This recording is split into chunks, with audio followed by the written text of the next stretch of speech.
Hello, good morning or good afternoon, and welcome to my channel and welcome to my home in Devon in the southwest of England. I hope you're well wherever you are. This last week I've had a pretty bad cold, possibly even flu, I don't know, and consequently I have been stuck inside a lot. I've been going out for little walks each day but nothing major, so I'm looking forward to recovering from this hopefully next week and getting out and about and doing some longer walks and perhaps even some running as well. But anyway, because I'm a little bit bored, I thought I would make a video and share it with you. And I thought I would talk about a couple of things that have been on my mind that at first glance might seem to be completely unconnected subjects, but I will try to bring them together and explain why I think there is a connection. And the two subjects are fighting, street violence, and the other is artificial intelligence. And I can imagine many of you will now switch off the video and find a more interesting one to watch, because you must be thinking, what on earth is he going to talk about here? But yeah, bear with me and I will explain. But I think the thing that connects them both together is a question. And that is, what sort of society do we want to live in? Both now, in the medium term and in the long term. And that's where I think there's a connection, and I will explain that in a moment. So, where do I start? Okay, so I returned to live in England about 14 months ago, and it has been way better than I expected. I absolutely love it here, and I can't believe how lucky I am, and I feel blessed to be living in this wonderful part of the world. I feel more at home here than I have felt anywhere else, possibly ever, or certainly since I was a child in the West Midlands. But there are some aspects of society here that I struggle with, and the one in particular is the antisocial behaviour that we see on Friday and Saturday nights. So I live in this apartment, maisonette, flat, not sure what to call it, probably maisonette would be the best word. And it backs onto what you might call a high street. So it's in the town centre. It's a lovely town. It's got a great community. It relies heavily on tourism, but it's certainly not a deprived area. It's one of the better towns, I would say, in the area and in the country. And I really enjoy living here. But we do live in a part of town where there's a lot of bars and restaurants and pubs and shops. And most of the time it's lovely. But particularly in the summer, but also throughout the rest of the year, on a Friday and a Saturday night, between probably about 10 in the evening and 2 in the morning, it gets very noisy. And we like to go to bed quite early. We normally go to bed at about 10 o'clock. And we are almost always woken up by the shouting, the singing, the fighting, just the general noise of all the people gathered outside the pubs and bars here. But we could maybe tolerate that to a certain extent, the noise, don't like it, but perhaps we could put up with it. And if we were living here longer term, maybe we could double glaze the windows and cut out some of the noise, perhaps put up some thick curtains, wear ear buds or something, I don't know. But the bigger problem is the violence. And I have had to call the police 4 times in the 14 months I've lived here. And once the police have contacted me asking me if I had witnessed a violent assault that took place just outside our property. So the 4 times I called the police, on 2 of those occasions I also requested an ambulance. And I only call the emergency services when it really is an emergency, when I'm really concerned for someone's safety. So I've also witnessed other fights where I've not contacted the emergency services, perhaps because they're evenly matched or because there's enough people there to try and keep them apart and keep it under control. But there have been times when I've felt the need to call the police. And on 2 of those occasions, there was a child witnessing the event, and that really upset me. So the first time it was maybe a 10-year-old girl. I'm not very good at guessing ages, but it was certainly a young girl. And she was really upset because her parents were fighting. So it was the mother and father. I think it might have been a holiday home, so it wasn't actually outside the pub, but there was almost certainly alcohol involved, and it was around the closing time of the pub. And I wasn't concerned about the safety of the parents because I could tell the man was not hitting the woman. He was sort of dragging her along, but it was sort of fairly evenly matched in terms of the fight. But I was really upset that the girl was witnessing this and she was beside herself. She was screaming at her parents to stop. And it gave me a really uncomfortable feeling. So I called the police, and they did come, and I saw them talking to the parents for a very long time. They were probably there for about an hour, so they were obviously concerned as well. And so I felt like I'd done the right thing there, but it was upsetting. The other time when a child was involved, well, she was not really a child. She was probably 20, I guess. As I say, I'm not very good at guessing ages. But what upset me there was she watched her father getting beaten up.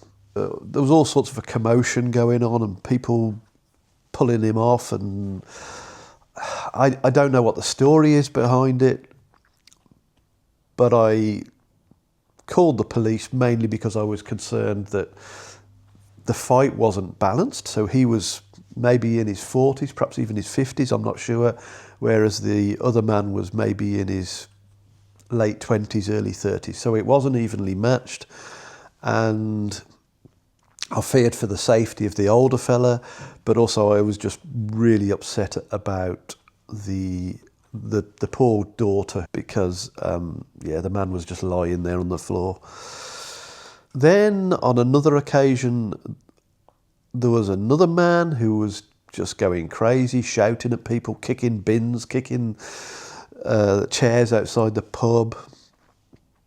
One man went up to him and hit him in the face, thumped him, and it knocked him to one side, and then he walked off. And I thought, oh, that's dealt with it. He's stopped. The man who hit him walked off and left the scene. And then the other man who had been hit came back and started shouting and screaming at other people again. And then another man just casually walked up to him and punched him and knocked him out, and he was unconscious. So again, I had to call the ambulance. So not only do we get woken up by the noise and the shouting and screaming, but when you witness something like this, it upsets you. And it takes me 2 or 3 days to get over it, really, because I keep going over it in my mind, and it really upsets me when I witness something like this.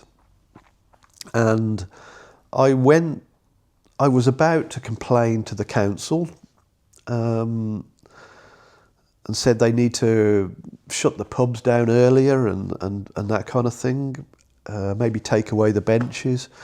But I think the pubs are an important part of our local economy, and I want them to succeed. So you often see pubs closing down in the UK because they can't make enough money, and I thought, I don't want to be the cause of a pub or a bar having to close down. So instead of complaining to the council, I went and spoke to the owner of the pub and explained the situation, and it got better for a short while. They had some security staff employed there, but it continues. And it's a little bit better now because we're in the winter months, but I guess it's going to be the same again next summer. So where am I going with all of this? I think as someone returning to the UK, it's made me question what is happening here in society. And then I thought to myself, well, hang on a minute. When I was growing up in the West Midlands, we had lots of fighting in my town as well. It was really quite bad on a Friday and a Saturday night. You know, you used to get a lot of fights breaking out in the pubs. But maybe there's a couple of things that have changed. The first is the availability of drugs. So when I was young, people took drugs, but you had to travel into the big city, like going to Birmingham, to get those drugs. They weren't widely available. Whereas now I think you can get them anywhere. Any town, city, village perhaps, you can get drugs if you want them.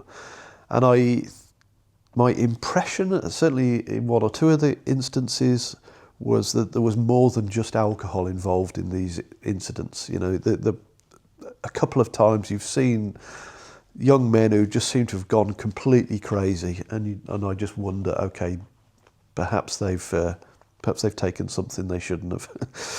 Then the second thing that may have changed, although I have no evidence for this, but it's an impression, is I think when I was younger, the fighting was between people who were roughly the same age.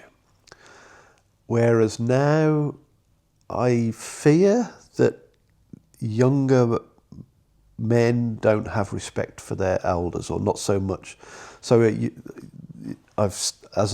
recently saw a younger man beating up an older man. Okay, he wasn't an old age pensioner, but a 40 or 50-year-old man is no match for a young man who's in his 20s or 30s and trains in the gym, is he? You know, it's just, it's not good. And I can understand why younger people are disillusioned and angry about society. You know, they can't get decent jobs, they can't get decent pay, they can't afford to buy their own homes. And perhaps they see older generations who have all these things who are much more comfortable. I don't know, I'm guessing, but something doesn't feel right. And I've seen it only once, but I've heard of an elder man getting beaten up in another part of town by a group of youngsters as well. And that upsets me. And I've also noticed that on public transport, for example, people won't challenge unacceptable behaviour, and perhaps it's because of fear that they will get a load of abuse or much worse. So there's something not quite working here in society that disturbs me, and I think we should have a bigger conversation about this and look for opportunities to improve that. And because I don't like to just moan about things, I mean, there could be ways we can address this. And some of it is about having conversations. Some of it is about re-looking at the way our leaders behave, our political leaders in particular. I think the behaviour in Westminster is appalling. And if we want people in society to behave differently, then we need role models in positions of leadership to display the kind of behaviour that we want to see more broadly. And at the moment, what we see is politicians just bickering and arguing and fighting, and they don't have a good word to say to each other, and it's awful, it's toxic. And I think we should re-look at this. We should look at, well, what kind of country do we want? What kind of society do we want? What kind of governance do we want? What sort of behaviours and values do we want? And it should be cross-party. We should look at this as a whole and write it down, debate it, and agree it. And we should see that kind of behaviour modelled across all sections of society. And we can change. I mean, attitudes do change. I mean, when I was young, people didn't wear seatbelts, they would drink and drive, they would smoke indoors. And attitudes have changed in all of those areas, and now it's unacceptable, widely unacceptable, to drink and drive or to smoke indoors. So we can change, and we have changed in the past, but I think we need to change again now. But in order to change, we need to have a commonly agreed vision, if you like, of what we want our society to look like. Sorry, can't get my words out. And this is where I now turn to AI. So if we look ahead to how we want our society to be in 5 years or 10 years' time, I think it would be foolish to ignore the way that technology, and in particular artificial intelligence, is developing. And I don't see enough conversations about this to give me confidence that we're doing what needs to be done to get ready for this and to shape all of this. So let me try and explain what my concern is. And I'm no expert on this. All I want to do with this video is start a conversation. I really, I've not done any academic research. I can't claim to be an expert, but I have a limited amount of knowledge. I take an interest in it. And I think my feelings about this are valid. So AI has taken the world by storm over the last 2 years. Since, I think, probably ChatGPT started it all off, and now there are lots of other AI tools available. And they are quite astonishing. How powerful and useful they are has surprised many of us. And it has started a race for companies and for countries to embrace this new technology and to remain competitive and to stay ahead of the competition. So everyone, I look at my LinkedIn feed, which is like a business social media site. All the companies are talking about AI, the employees are talking about AI, the governments are talking about AI. No one wants to be left behind, because they can all see that this is truly transformative, and it's going to reshape so many different aspects of our lives, of our companies, of our defence, all sorts of different aspects of life. And so everyone is investing and learning and trying to move forward as quickly as possible so that they don't get left behind. And that's understandable. But we don't have a great track record with this kind of thing. So if you look at the internet and social media in particular. So when I first started using social media, I had just moved to Germany, and I found it wonderful. It was so exciting to be able to connect with all my family and friends, to share pictures and stories. And when I would open up my social media platforms, all I would see were posts and pictures from people within my network. There were no adverts, there were no posts from other people outside of my network. There was nothing that had been generated artificially. It was all good, wholesome content produced by my family and friends. And for someone living abroad, it was just a great way to stay in touch and to feel connected and not feel isolated. And I think many other people felt the same way.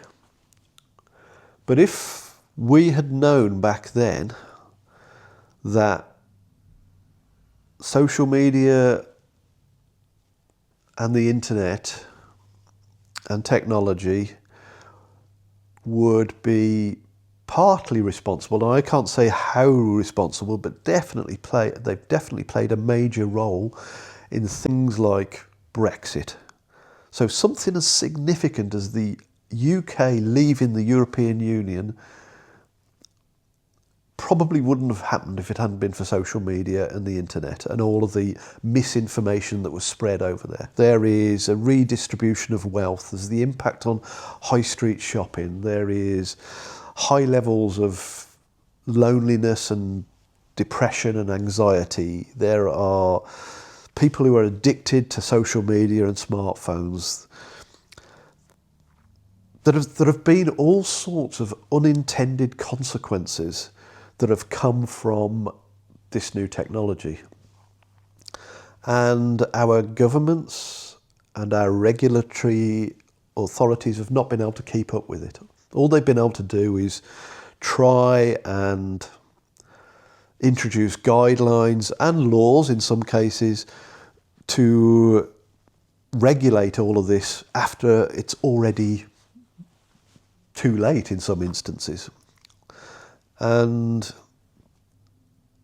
when you look at artificial intelligence, it has the potential to be even more disruptive than the internet and social media has been. If you look at artificial intelligence today, it is astonishing how powerful it is, but all of the different tools are quite narrow in their scope. So they serve specific purposes. So you can get an AI tool that translates your language. You can get an AI tool that fixes the pictures, improves the quality of your pictures. You get an AI tool that is good for summarizing complex information. So there are lots of different AI tools. There's an AI tool for, answering the phone for a customer services center. But where we're heading is something called artificial general intelligence. And there's lots of debate about how quickly this will arrive and how extensive it will be. But the idea there is that rather than it being narrowly defined, it becomes more like the human brain. It can do everything, and it can be much more autonomous. It can learn from its mistakes. It can make decisions, and it can take on a lot of responsibility. And whether that comes or not, AI is certainly going in a direction that is going to take away a lot of jobs. If you think of something like autonomous driving, how many people in the UK are employed as drivers? Taxi drivers, van delivery drivers, all these people, lorry drivers, train drivers. What if all of that is automated? There could be mass unemployment. Now, okay, maybe I'm being a bit negative and maybe that's all a long way off, but certainly it is going to be very disruptive. And I think we need to have a conversation about the kind of society we want, how we want AI to work for us, how we want to control it, what kind of opportunities we want to give to our people, how our people will live their lives if they can't work, how they will get meaning from their lives if they can't work. And of course people won't know all the answers, but we can begin exploring this. And it shouldn't be just something the Labour Party does or something the Conservative Party does. It should be a cross-party, independent initiative to really explore this and to consult widely with the people to try and figure all of this out. You know, you look at the way our governance has gone over the last few decades. We've moved from a totally centralised government to much more devolution, so that we empower local people to make decisions that are good for the local areas. So it started off obviously with Scotland, Wales and Northern Ireland, and then it became the big cities, so Birmingham and Manchester got mayors with more powers, and now we're looking at that all across the different regions. But if you look at the way technology is going, it's going in the opposite direction. So we, as a democracy, recognise the benefits of empowering local people, but technology is taking away a lot of power and influence, and it is being controlled in places like America and China. And they are making decisions and deploying solutions that are going to have a radical impact on the way we live our lives. So we should begin to address this, and we should get ahead of the curve, get ahead of the game, not just react to stuff that's sent our way, but start to be proactive. We have the capability. If you look at some of our universities like Oxford and Cambridge, we have some fantastic people. We have good values, good ethics. We're able to make good judgments. And we should come together and try and figure things out. And we need to give our younger people, our younger generations, hope that we're taking all of this seriously, that we're not treating it like we are the Paris climate agreement, you know, where we're just letting people down by not doing enough to tackle the main challenges we face. We need to show leadership and give people hope, faith and courage that we're trying to do the right things, and that they are able to get involved in this, and that together we create a good future for ourselves and for our future generations. So that's it. That's what I wanted to talk to you about. A bit random. Be interested to hear your thoughts. Keep them respectful, because I know some of this is a bit controversial maybe, you know. But with AI, we also have lots of opportunities. It can revolutionise and vastly improve things like healthcare, and can enable individuals with a laptop to be able to do things they could never have dreamt of doing a few years ago. So there's wonderful opportunities there. But we need to think about what sort of country do we want to live in, what sort of society do we want to live in. And all this short-term political point scoring and bickering and conflict within Westminster is not the way forward. That's my view. Anyway, if you've listened this far, I'm very impressed, and I don't know. I'm sure you've got better ways to spend your time than listening to me talking on. So I'll leave it there. But hopefully, in the next couple of weeks, I'll take you on a nice walk with me, and we'll talk about something a bit more light-hearted. All right, so take care of yourselves. Any comments, I'd be most interested to read them, but otherwise, speak to you again soon. Thanks then, bye.